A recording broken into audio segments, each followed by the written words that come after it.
You are faithful in the execution of any public trust. Have you read that somewhere? Heard it somewhere? It beckons with its solicitous mode of address and elevates with its grand anachronistic vocabulary. Faithful, execution, public, trust.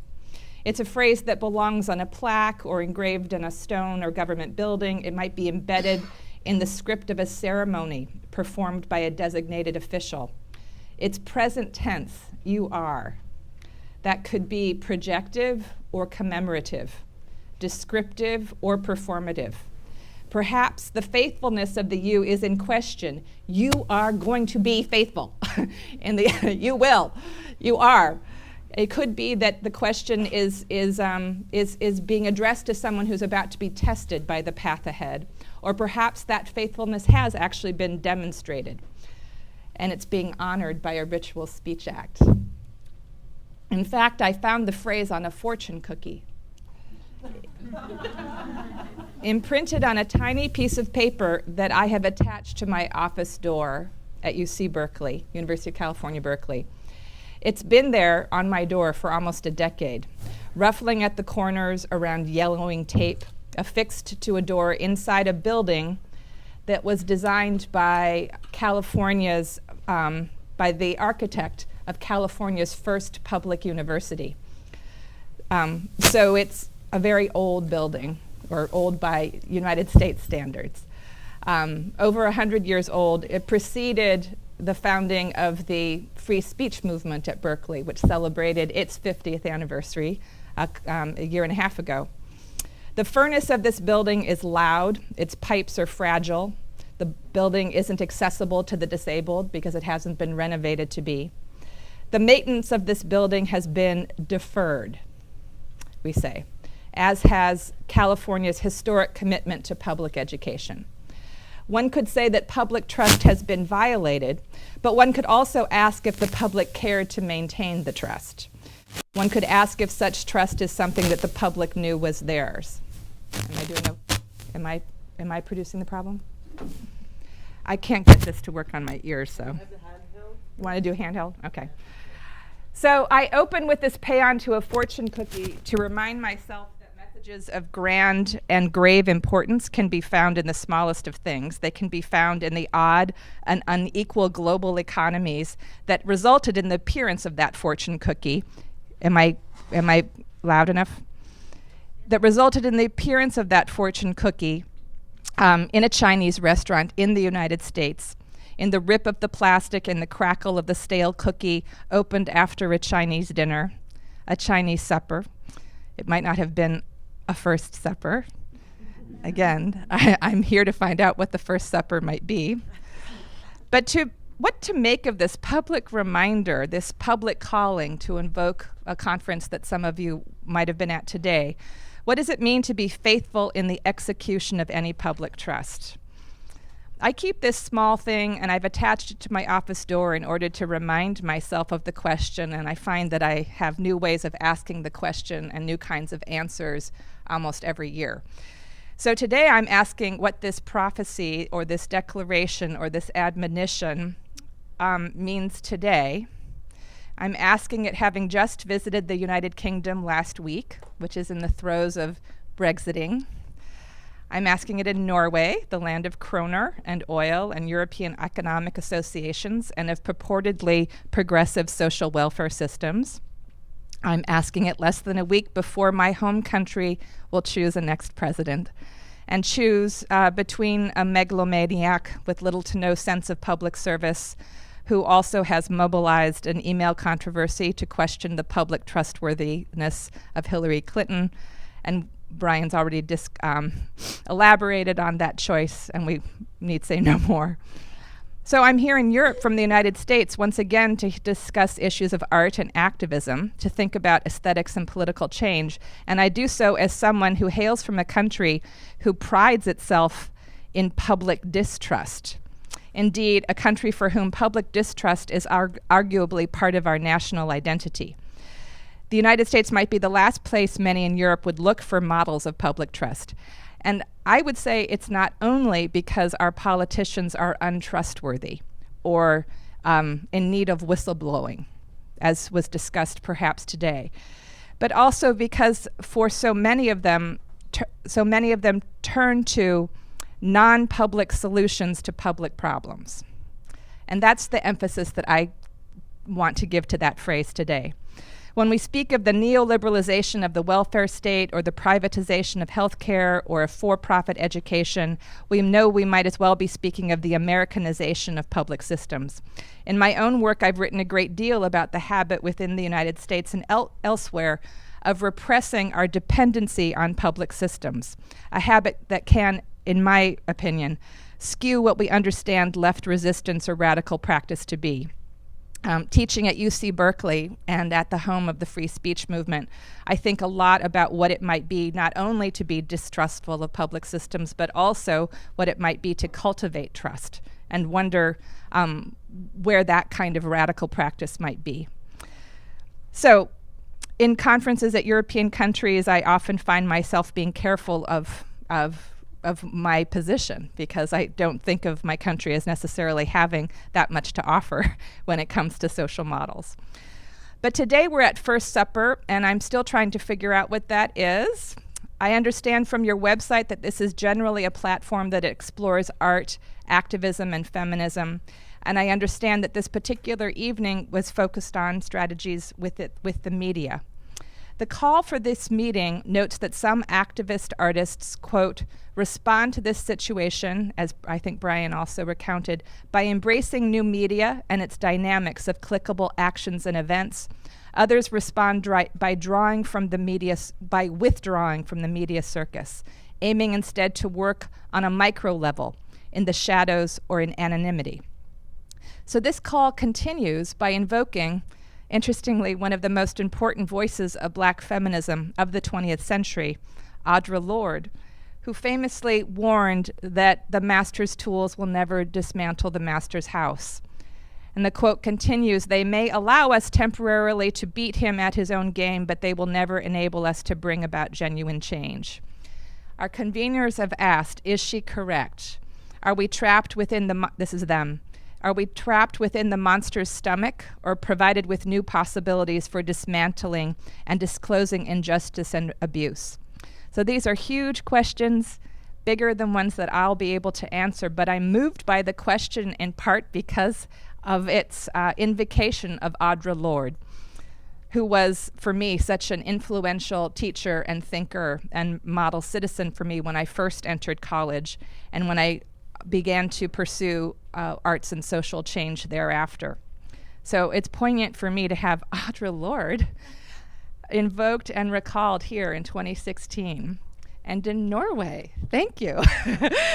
But I'm also moved by the question because I find myself now asking what house we think we occupy, and whether or not the concept of that house, which might be a master's house or a mother's house or a neighbor's house, relates at all to the hope for public trust.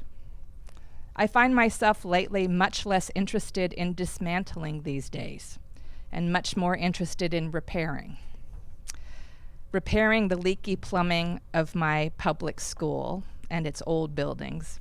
Once again, repairing trust in something that I'm not sure the public knows was theirs. So with those sentiments as background, that's me. I have been trying to think about what it is to join this supper, and knowing just a little bit about the meal. I didn't know it was going to have curry. I didn't know. But knowing that this platform is partly meant to seed interaction, I thought I'd bring two more artists to the buffet. Two more artists that also bring with them different propositions, and I think of them as quite different from each other.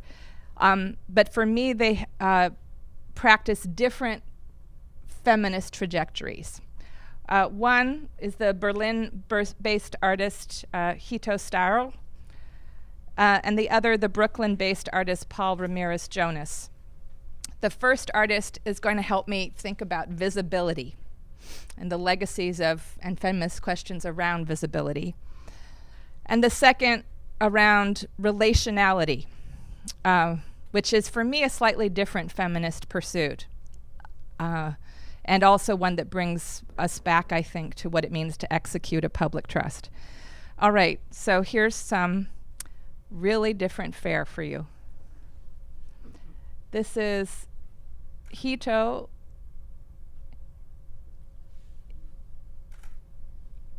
Is it going to run? How Not to Be Seen. And it should have sound. There are 50 Can we back up? ways Sorry. to merge into a world made of images. How not to be seen. A fucking didactic educational mob file. How not to be seen. Lesson 5. There are 54 ways to merge into a world made of images. To hide.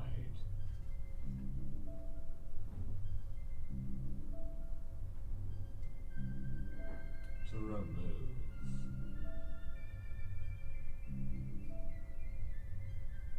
To go off screen.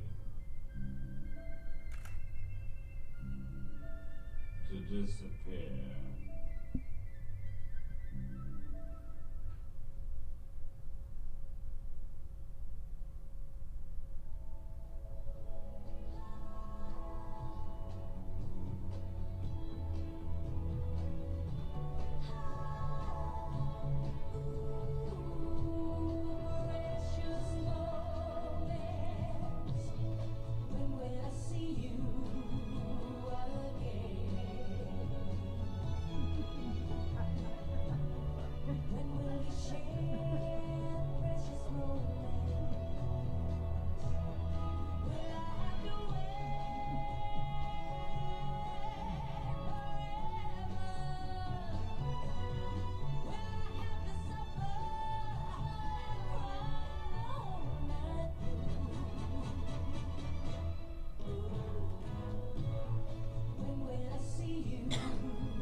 Okay.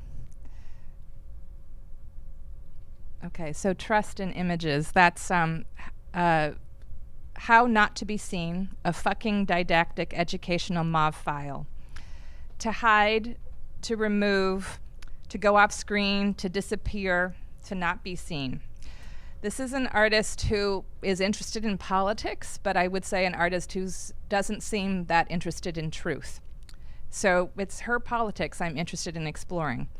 She's a visual artist, media artist, performing artist, though she'd say perhaps she's a filmmaker and a writer. She's a professor of new media at Berlin University of the Arts, who's now had solo and group exhibitions at a variety of distinguished venues, at ICA Boston, at MoCA in Los Angeles, at the Center for Art Reina Sofia, and she's appeared in major biennials, Istanbul, Manifesta, the Venice Biennial, Documenta, a career artist. As a filmmaker and a writer, she's preoccupied with what it means to make and receive images in our contemporary moment.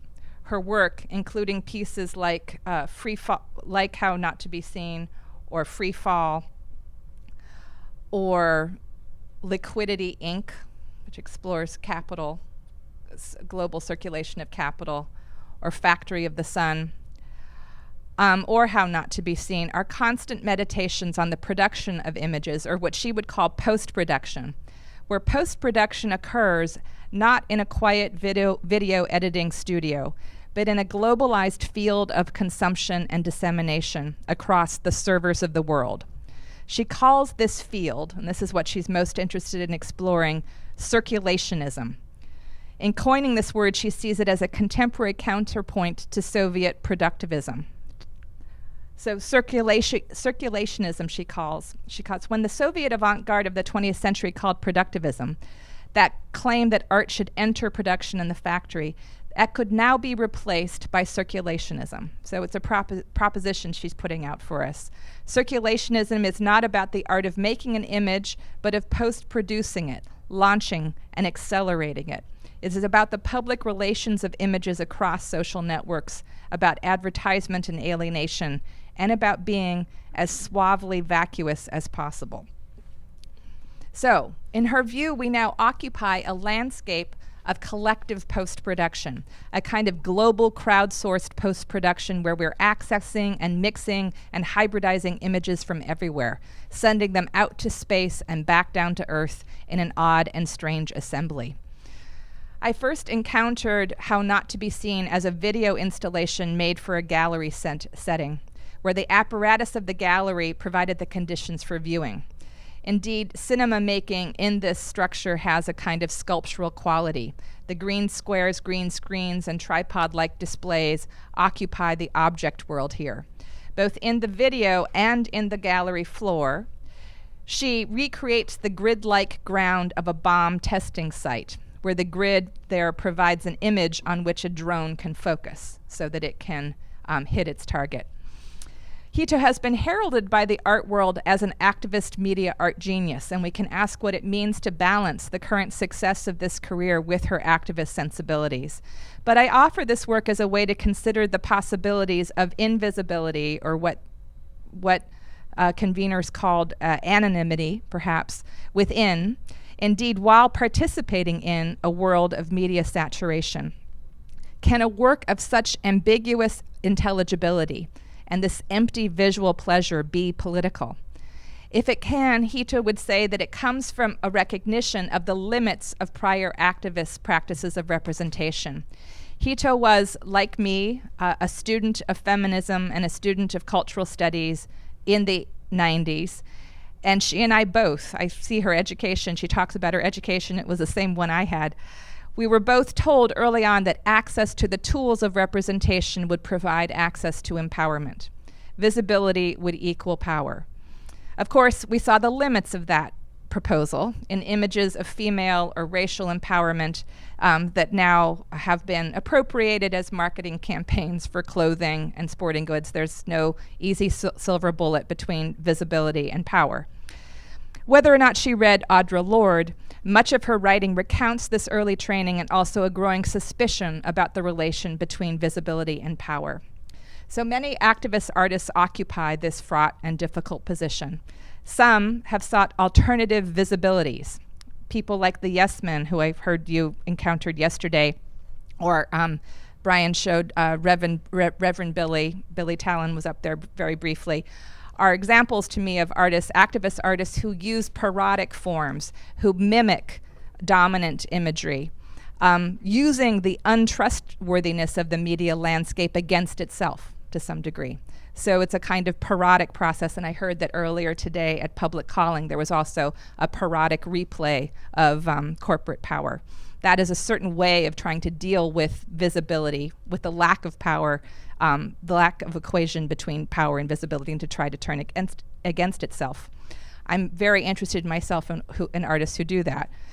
But Hito seems to be pressing this distrust further, especially when we live in a situation where the traditional order of representation has been reversed, or where images are no longer or not trustworthy as documenting or representing a reality, but are actually producing reality. One of Hito's favorite examples, and a teachable moment for her, she is a teacher, is the moment around the Romanian uprising and the decision of protesters to occupy government buildings. Not government buildings, but TV studios. At that moment, she says, at the Ceausescu moment, images changed their function and became active catalysts of events, not records or documents. Since then, it has become clear that images are not objective or subjective renditions of a pre-existing condition or merely treacherous appearances. They are rather nodes of energy and matter that migrate across different supports, sharing and affecting people, landscape, politics, and social systems. She decides to name it around 1989. Television images started walking through screens right into reality. So her politics seems to be about getting to know this very compromised space of media image production, working in its idiom and understanding its function. even when its function is partly to be promoting a representation of reality that seems to have no referent. She speaks of a kind of global image spam, she calls it, the peculiar mixing, backgrounding, foregrounding, collaging, hybridizing, and evading that occurs in this space of hyper-image production. When she talks about this, her words often have a kind of Dada-esque quality. There's a sort of ADD quality about image and about her words in describing it. They materialize junk space, military invasion, and botched plastic surgery. They spread through and beyond networks. They contract and expand. They stall and stumble. They vie, they vile, they wow and woo. Just look around you. Artificial islands mimic genetically manipulated plants. Dental offices parade as car commercial film sets. Cheekbones are airbrushed just as whole cities pretend to be YouTube CAD tutorials. Artworks are emailed to pop up in bank lobbies designed on fighter jet software. Huge cloud storage drives rain down as skylines in desert locations. But by becoming real, most images are substantially altered. They get translated, twisted, bruised, and reconfigured. They change their outlook, entourage, and spin. A nail paint clip turns into an Instagram riot. So this sense of the bruised and ubiquitous proliferation of image is part of what she understands us to be occupying. And it isn't that she understands her job to be sorting the truth from the false. She asks, what if, however, there could be a politics in occupying this image spam? She's coupled that occupation and that preoccupation by asking, what if image spam could become a record, actually is for us a record of widespread refusal, a withdrawal of people from representation. So she asks, what do I mean by this? For a certain time already, I've noted that many people have started actively avoiding photographic or moving image representations, surreptitiously taking their distance from the lenses of cameras, whether it's camera-free zones and gated communities or elitist techno clubs, someone's declining interviews, Greek anarchists smashing cameras, or looters destroying LCD TVs. People have started to actively and passively refuse constantly being monitored, recorded, identified, photographed, scanned, and taped. Within a fully immersive media landscape, pictorial representation starts to feel more like a threat. And of course, under conditions of surveillance, it is. But it's interesting then to decide, what does it mean to be an image maker as an artist in this landscape? And I think in many ways you can decide to read How Not to Be Seen as a work that tries to make good on this possibility, or provides one kind of very odd and strange answer to one question of this symposium around the master's tools, about whether it's possible to reject image production while producing images. It's a kind of participation in image production that uses image spam, I would say, as a kind of surrogate or a decoy, one that distracts attention from the fact that this production might also be a refusal. Almost like what she's producing is a Ponzi scheme, which sort of says, look over there, and distracts attention, while something else might be happening less visibly over here, or where agents are using their invisibility in plain sight for an alternative subversive purpose. So that's, do you want me to stop? Okay, so that's actually an artist that I've really only started to think about, and not someone that I usually write about, not a type of practice that I usually write about, in part because for me it's only so long that I can maintain any sense of hope in public trust at the same time that one is working quite so anonymously, or as she says, with suave vacuity. And at the same time, so I'll close then by countering with another artist, Paul Ramirez Jonas, an artist who also is, I would say, a feminist artist, but one who really thinks more about what it is to inhabit a commons, one who thinks a lot less actually about media saturation and more often occupying, I would say, the analog world of public trust building. In Mi Casa, Su Casa, Jonas invited members of the public to have their keys to their own homes duplicated in exchange for receiving the duplicated key of another home, a proposition that pushed the boundaries of private and public. He said, invited people to actually open their doors and allow others to open theirs as well. In Key to the City, Jonas engaged the civic leadership to pass keys to unusually publicly maintained sites to everyday citizens. So keys that are usually given out to dignitaries who visit were handed out to ordinary citizens so that they could unlock the port, unlock parts of churches or parks that they weren't allowed to normally go into, in order to think about what it was to be a citizen in this collective space. Or in Taylor Square, here we have another kind of public trust building, where Jonas was asked by the city of Cambridge to do a public artwork, and he looked around for a place to work. He found an innocuous strip of sidewalk that was crumbling and said, "I'd like to make a park there." Civic leaders looked at him and sort of puzzled eyebrows, and he said, "No, I'd like my public art to be there." And they said, "Well, actually, that could be fairly helpful because we've been meaning to repair that, and now we could use some of our public art money in order to help with the repair of civic infrastructure." So what he did was to create a mini diminutive public park. A tiny one on this tiny square. He installed a small bench and a wrought iron fence with a lock on the outside, and he manufactured 5,000 individual keys to the lock on this little park and gave one to each of the park's neighbors. The gift of the key came with a note. "Here is your key. It is one of 5,000 keys that open Taylor Square, Cambridge's newest park. The park and the keys are a work of public art that I made for you. The park is barely enough room for a bench and a flagpole. Please accept this key as its monument. Add it to your keychain, along with the keys that open your home, vehicle, or workplace. You now have a key to a space that has always been yours. Copy it and give it away to your neighbors and friends. Your sharing will keep the park truly open."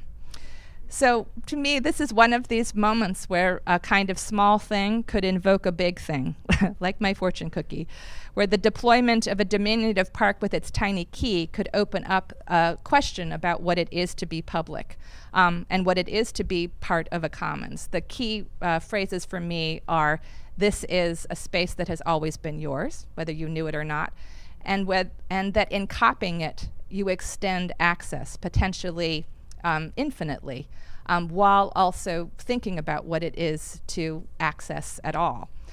So I offer these two artists as very different kinds of ways of thinking about what public calling or public art or what feminism and activism might be. One is ironic and anonymous. The other is earnest and personable. And both of them, I think, for me, provoke really different kinds of questions about what kind of house we think we might be building with what tools. Thank you.